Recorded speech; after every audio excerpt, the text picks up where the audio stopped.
Jokic threes. 2 games already started. We have 8 total tonight, including the top 2 teams in the East playing right here on NBA TV at 8:30. Welcome to Game Time, presented by State Farm. Chris Miles here with David Griffin and Brendan Haywood. Got to pass the knuckles. Got to pass it down, man. Pass it down. The Raptors and the Bucks meeting for the 3rd time this season. Milwaukee won the first 2 matchups this year. Why have they gained that advantage in this series so far? Well, I think it's just in general terms the way Milwaukee's been playing. If you look at this team, they are clearly, by any metric, playing the best basketball in the NBA right now. They're number 1 in opponent second chance points. They're number 1 in opponent fast break points against. They're number 1 in opponent points in the paint. They're number 1 in offensive rating. So not only are they not beating themselves, they're uber efficient on the offensive side of the ball. And that's the formula Toronto used last year to win 59 regular season games. And Milwaukee's taken that to another level. Yeah, I mean, you hit it right on the head. They're very efficient. They spread you out. They're hard to guard. They compete. They move the ball around. They do everything you want from an offensive standpoint. They compete defensively. And then with these shooters, with Brook Lopez, Middleton, Malcolm Brogdon shooting 44% from 3, all those guys shooting north of 37% from 3, they become a very tough team to guard, especially when you have somebody like Giannis that's so special one-on-one. You mentioned all of those other guys because in the first matchup between these 2 teams, Giannis and Kawhi both sat out. In the second matchup between these 2 teams, Giannis and Kawhi played, but neither hit their season averages. Kawhi had 20, Giannis had 18. What are you expecting from those 2 stars in this matchup? Well, I think both of these teams and both of these coaches have the ability to shut down one thing that the other team wants to do, right? If they identify Giannis as being the one they have to play against, Toronto has enough length and athleticism to deal with that. So the counter to that is for Milwaukee to get more from Eric Bledsoe and Middleton. And what's been interesting in this series is both teams are also very deep, and their depth of shooting is an issue relative to Milwaukee. What you said about Brogdon and Middleton, it just goes on and on, the number of people that are making shots. But I think the biggest change in this dynamic is the shooting 5, the Brook Lopez piece, pulling a big away from the rim, which then enables Giannis to be freakishly effective in the paint. It's scary. It definitely is scary. And we talked about this last night. We're going to talk about it again. When you have Brook Lopez, who's not just a stretch 5, he's shooting 6, 7 threes a game. Like, Klay Thompson might not shoot that many threes a game. And the fact that he's hitting a high percentage of his threes, it creates a totally different dynamic. I can't wait to see these guys go head to head. I expect Giannis and Kawhi to both have really good games, and especially Toronto. Things didn't really go the way they wanted to in that last game against San Antonio. When you're coming off a tough loss like that, especially an emotional loss when they had a little bit extra on the line, you want to put your best foot forward your next game. Certainly when we talk about three-pointers and takes and makes in a game, we can't overlook the Houston Rockets and their reigning MVP. They're back in action tonight as well against the Portland Trail Blazers. Thursday night, the Bearded Ones showcased the full skill set against the back-to-back defending champions. Gerald Green to inbound. Harden trying to get free. Down to 3, down to 2. It's a 3. Good! Good! He got it! James Harden, a flamethrower! Incredible shot! Indeed it was, but check out this incredible quote from Daryl Morey. The Rockets GM says James Harden is the best offensive player of all time. What about Kareem, Michael, Kobe, guys like that? Brendan, is that hyperbole to say that James Harden is the greatest offensive player of all time? I think it would be a better quote if you said he's the best offensive player of maybe this season, or maybe he's the best offensive player of this range, of this time period. But all time, I think it's very hard when you talk about what Kareem Abdul-Jabbar was able to do, when you talk about what Michael Jordan was able to do. These guys were, Mike, especially Mike, he had plenty of seasons where he was over 30 points per game, between 30 and 35 points, and shooting incredible percentages along the way. I think from a one-on-one standpoint, when you look how physical the game was back in the day, Michael Jordan, to me, is still the best individual offensive player of all time. And if you put him in today's game where you couldn't touch him, I think that he would be even better. And it's hard to imagine Mike being even better, but he played through the bad boy Pistons and those Knicks teams that were really, really physical. You can't touch people now. He would have lived at the free throw line also, and he would have been able to get his game off in the mid-post. I think the most accurate version of that quote may have been, he has been put in position to be the most prolific offensive player in the regular season. And I think that's possible. I think you could argue that. I think there are a lot of different statistical metrics you could use to say he has been put in position to be the most prolific. But to say you're the best offensive player of all time, like you said, if I take Michael Jordan, I put him in this era, and I tell him to do the things that they're asking James Harden to do, it's possible he grows and evolves into doing that at an altogether different level. You just don't know. But I certainly think he's been put in position. He's been really empowered, frankly, to take what used to look like horrifically bad shots. Mike D'Antoni is very comfortable with him taking those shots, and because they're running their entire offense through him, he goes 17, 18 seconds on the shot clock and then goes to a step back three. By the numbers, he only has to make a certain number of those to be the most prolific and efficient offensive player. That's fact. It's not a lot of fun to watch. He's awfully. Oh, let's start the debate. Time out, Griff. I'm not going to let you come up here and slander James Harden's game. No slander. Saying it's not fun to watch. James Harden. You watched that Golden State game, that wasn't fun to watch. James Harden was hitting crossovers, step back. He crossed Clay over, gave him the little slap on the butt, hit the shot on Draymond. He's making such great individual moves. I can't say that. I understand he goes to the free throw line a lot. I understand his usage is very high. But guess what? With Chris Paul out, I don't think I want Daniel House creating shots for himself. So I think I love what he's doing, and I think it's exciting. So for me, I'm not trying to slander him at all. I think what he's done has been mind-numbing. And it's a mea culpa on my part for not appreciating him enough before this run. It really is. It's remarkable. I don't like watching someone go dribble tantrum for 18 seconds. I don't. I like the ball to move. I like the game when it's symmetry in motion. I like it when it's the floor spread and the ball hums around. Now, look, the reality is most of the best players in this league play a very similar way to James. It's just that they don't have the ability to take and make difficult shots like he does, so they have to draw and kick, which then starts the ball moving around. I got a question for you. So I'm holding him responsible for the fact that he can actually make shots that other people don't get to take. What does Steph Curry look like if he's not playing with other players who demand the ball and demand movement? Steph Curry can take and make almost all of those same shots. But he's not playing that way. And I would rather watch that product personally. And I think that Steph Curry can play a different way and he can play a different style because he gets absolute spacing when you talk about Klay Thompson and when you talk about those other players out there, Kevin Durant. He doesn't have to play that way. James has to play that way. Similar, my question was, when you say you don't like James Harden's style playing that way, it's the exact same style LeBron James had last year when they went to the finals. Right, but he's drawing and kicking. But who else was LeBron going to let Jordan Clarkson take him to the playoffs? No, that is a recipe. Totally get it. That is a recipe for failure. I think that James Harden, he does have high usage, but guess what? I think a lot of guys have high usage in this league, and when you look at Houston's team, especially right now with what they have with Chris Paul being out, I think he has to play like this, and I love seeing it, and it's been successful. We just saw LeBron go to the finals last year, basically with him and 4 Rocks starting. It's a true story. Well, you mentioned that success. It's been 12 games of it, and what a run it's been for James Harden. 40 points a night over the last 12 games. I got you back, James. 40 points in each of the last 5 games. Listen to the names on that list. Jordan, Kobe, AI. Those are the only other players who do it in the last 50 years. Are they good? Those names sound like good names. I think they're historically good. They're pretty good. Will that streak extend to 6 games tonight, Brendan? I'm saying yes. I'm going over. I think James is on a run. I think, once again, the usage is high. He's hot right now. He's incredibly confident. And there's not really a player on Portland's team that I worry about defensively that can get into James and force him to do something that he doesn't want to do or make him uncomfortable. So I think James goes over 40 tonight. I'm going to go with the under. And the reason Hey. I'm going to go with the under. And the reason is, for me personally, I just look at that list. I look at the names on that list. I look at how many times he's done it, and I'm going to go for regression to the mean. He's due to have a regular superstar kind of night where he gets 34. Okay.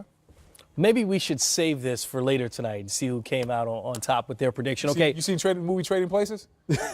Gentleman's bet? $1. $1 Winthorpe. Placed at 7:10 p.m.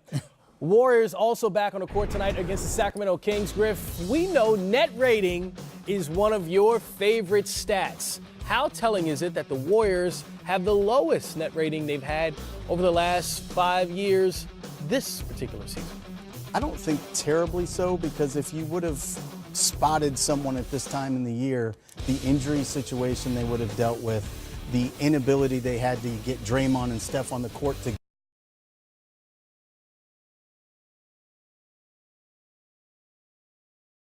together, I think you would have had to assume that it wouldn't look very good. What concerns me about it, though, is that this team doesn't have the depth it had even last year. So they're going to have to continue to get incredible production from the starters and hope that somebody steps to the fore on the bench. That team is really missing, and I think one of the reasons the net rating suffers so much, they are really missing the vertical spacing element of Damian Jones and or JaVale McGee. And in the absence of those guys, they need to find it, because it's really difficult for their offense to flow as smoothly if you don't have to honor the dive. You know salaries better than me. How much did the Lakers pay JaVale McGee? It's a great question. I don't know the answer. It wasn't a high salary, It was right? not a lot. Sometimes you never miss a good thing until it's gone. I think JaVale McGee was taken for granted to a certain degree. He obviously has shown that if given more opportunity, he can play out, he can stay out there on the court. They never really believed in him, and now they truly miss him. I know Damian Jones played that role for a while, but when you have an athletic roller like Damian Jones, JaVale McGee, or for Houston, a Clint Capella, guys like that, when they screen and roll, they mean so much to your team offensively because they activate the weak side of the defense. Those guys roll down the lane. Weak side defenders understand I have to meet this guy early and up in the lane, or else he's going to be dunking on my head. You don't have to do the same thing with guys that aren't quite as athletic. You can rotate to them later. But when those guys have to rotate up the lane, what that does is it creates those passes to the corner. It creates guys cutting back door for lobs. It creates a lot of ball movement on the weak side, and you miss that when guys like JaVale McGee and Damian Williams are not on this team. Throwing the fact that Draymond Green, when he's struggling shooting the ball this year, it really means they're struggling at the 5 spot. So you're saying minimum for JaVale McGee was money well spent? That's what he makes, $1.5 million. Wow. Yeah, that's crazy. Basically, they didn't realize they had a good thing. And JaVale McGee is, I'm not going to say he has a lot of haters, but JaVale McGee has been miscast, and a lot of people think that he isn't intelligent or he isn't this and he isn't that. He's been cast a certain way. I played with him. He's very intelligent. He's a hard worker. He's a good rim runner. And now he's gotten great coaching, and he does what he does well. And I think that Golden State messed up by not bringing him back, especially at that low of a number. Well, and they may have wanted to. Maybe he wasn't willing to play in Golden for minimum, and he felt better about the Lakers situation. Did they have more than the minimum? I mean, listen, I'm not saying pay the man $25 million, but did you have $3 or did you have $5 million for JaVale McGee? He was a major part of your championship team. They didn't even match Patrick McCaw now because it was $11.6 million in space. I will say this, going back to JaVale, in the NBA Finals, he had some very impactful minutes on the defensive end when he would switch the screen and roll. He was sliding his feet very well with LeBron James. Well, we know that Golden State, it's defensively that they've struggled a little bit more this year as opposed to offensively. The Kings and Warriors, both in the top 5 in scoring and pace this season, on average, combining to score over 230 points a game. Over under. We're going to see 230 tonight between these two teams. Blue Horseshoe says take the over. I'm going with Griff. I'm going over as well. I don't know who Blue Horseshoe is, but I think that you know what you're talking about. Is that your bookie, Griff? It's a movie reference. We'll fill you in on it later. Okay, is he betting on the Bucks or the Raptors? That's the interesting question tonight as those two teams set to take the court right here on NBA TV at 8:30. Bag before. Oh, he he's going deep in his bag. Trick 3 bag. of 9 shooting.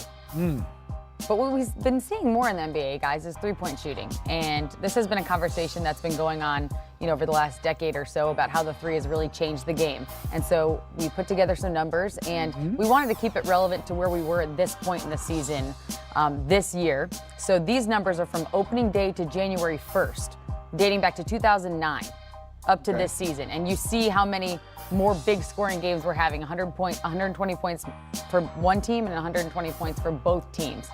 I mean, it has changed exponentially. It's certainly something that has to be talked about as we watch it slowly evolve. The pace is up, the three-point shot attempts are up, the points are up. Yeah, and a lot of things is teams are shooting more threes. They have more big guys shooting threes. The defensive rules have changed. There's no more hand checking, forearm checking. And obviously, there's no more, I would say, freedom of movement. They're letting guys move, and I think that's the reason why scoring is going up. And guys are working on their three-point shot more and more, and they're knocking it down at a better rate and a higher percentage. We're also seeing the development of players. The players are developing a lot more than they did back in the day. Got true big men back in the day stayed inside. You played against the bigs, Lonzo Mourning, Rich Smith, Patrick Ewing. Well, guess what? Those guys will be shooting threes at some point in their career if they played in this era. I think the stretch 4, the stretch 5, the three-point line has definitely increased the scoring. You add that in with the pace of play and the freedom of movement. You have today's offensive explosion and then the dynamics of some of these guys. These guys that are shooting threes that are 6'9", 6'10", that are able to put the ball on the floor and be point guards and still shoot the three and get things done inside, they create a scoring problem and they create a matchup nightmare for other teams that allow teams to score at a high rate also. I read something. It said Damian Lillard alone attempted more threes last year than the entire 1989-1990 NBA Finals team. Wow. I mean, that was the Detroit Pistons, right? Yeah, that's right. That's right. So here's my question to you. You know, people say that, well, the era of the traditional big is gone. It's out. It's in the past. I don't necessarily believe that's true, and I think we could see it come back even more. Look at a Steven Adams, or, you know, we see a few, and they're not as many traditional big men sticking to what they know and what they do and not changing their game and going out to the three, and it's working for them. Well, it depends on what your strengths are. You're never going to see Clint Capella shoot a three because that's not in his game. He eats good. We saw that last night, 29 and 21, simply rolling to the rim. Some guys like Clint Capella, Steven Adams, they know their strength. Some bigs, guys like Anthony Davis, would have been used a lot differently in the 80s and the 90s, and now he gets to play a little bit behind the three-point line and show his guard skills because the game is different. The illegal defensive rules, I think that is huge. That's different as well. A lot of times I watch old school basketball, Smitty. They used to throw that thing on one side of the court and everybody would clear and stand on the other side and watch that one guy play. It's no longer like that. The defensive rules have changed. The bigs are a lot different. A lot of these bigs now are very versatile. When you talk about Anthony Davis, Embiid, Boogie Cousins, these guys can do multiple things. And I look at it from a standpoint is I love the development of the big guy, but I think also we still have to go back in time a little bit, and it has to be a little bit more post-up plays for these bigs. And I think right now is we're getting away and having confidence in guys that can make a post move down there on the block, because no matter what, and I was a small guy that shot threes nowhere near to this era, the game can still be won if you have a dominant big man defensively and offensively down on the block. It makes my life easier. And I understand now we're shooting a lot of shots, but I also think shot selection and coaches are not harping on guys taking bad shots. These numbers and analytics are saying take more, and yes, it's fine. But once we get a big guy that dominates again, we've been a copycat league forever. If a big man starts to dominate and win some championships, we will start going back to traditional big. Nowhere like we did in my era, but it will get back. If you have a cousin starting to dominate again, you'll see a lot of people trying to match that. It's a great transition. You're the transition king tonight into something that our graphics and our stats team put together. So they looked at both of your rookie seasons and your final seasons and just how the game has changed. Oh, I'm just looking at the highlights, but okay, now let me. I know, look me at too. Let me look at how the game. Let me look at how the game. We're going to start with Smitty. During his NBA career, his rookie season, teams that scored 120 plus points were 285 teams. His final season, only 71. So scoring actually went down over the course of your career. I can't explain that because it's just weird numbers looking for played it in right that now. New York Knickerbocker, slow the game down, Yes. rock fight. Yeah. Everything was a battle going across the lane era. And like you said, it's a copycat lead. It goes through runs, it goes through phases. So here's another phase that's completely opposite from the time that Smitty was playing. We're going to look at Brendan's career. So when he was a Young rookie, fella. teams scored 120 plus points only 46 times. And in his final season, it was up to 131. I mean, it's unbelievable. It is, and obviously things change, and obviously the game is played a different way. It was defensively coming out of the 80s with the Detroit Pistons, and then it changed a little bit of scoring. And we look at B. Wood getting a follow. Somebody rewind the tape so we can see it again. I don't know what he was gesturing, but he got the headband on. And listen, that was from one of my friends who's in the stands, man. Okay. We used to cut up a little bit, but that's why I was playing with young Kemba Walker right there, too. Ooh, got a lot of good looks in him. Smitty, do you ever wish you played now? No, not at So all. do you think it was a better I'd be game a than 5, they 4 or 5 right now. You'd be a stretch 4. I mean, PJ Tucker played the center spot. Draymond's playing. I'd be a stretch 4. You'd be a stretch 4, but the thing is, you have point guard skills, so you'd be an incredibly tough guard because they'd let you initiate the offense, and those 4s couldn't guard you. And guess what? See, back in the day, you'd have had to guard those 4s on the block. Now they wouldn't even go take you to the block. So I you'd like been the good. block. You know, I was a 2 guard that loved the block. Okay. I love you're the a big physical guard. I love the traditional big. I mean, that's the way I learned how to play. And obviously, I love that the league is taking away some of the physicality, but I still think the zone has hurt our game a little bit. So would you argue that it was a man. better game then than it is now? Say what? I wouldn't say better game. I mean, I just think it was different. I mean, you look at right now, the athletes now, the way they're playing, the development of the bigs we talked about is way ahead of what we played. Strategy was different because of the way the game was played. The big man was involved. It was played inside out versus outside, then in. Right, exactly. I think every era is different, and you have to appreciate every era of basketball for what it is. I hear too many comparisons, and I don't really like when I hear, back in my day we did. Well, guess what? It's no longer back in your day. Mm-hmm. You know, back in the 80s, you also played in Chuck Taylors, and we found out that's probably not good for your feet. Things change, the game evolves, and you compare guys. Which era, if you could pick, would you want to play in? Not because you're big. Probably 80s, 90s, 2000, 2010. Probably early 2000s because it was still an era for big men and it was still physical, but it wasn't quite as physical as the 80s and the 90s when you guys were out there wrestling. That was WWE, what you guys were doing. All right, guys. Mavs Celtics underway.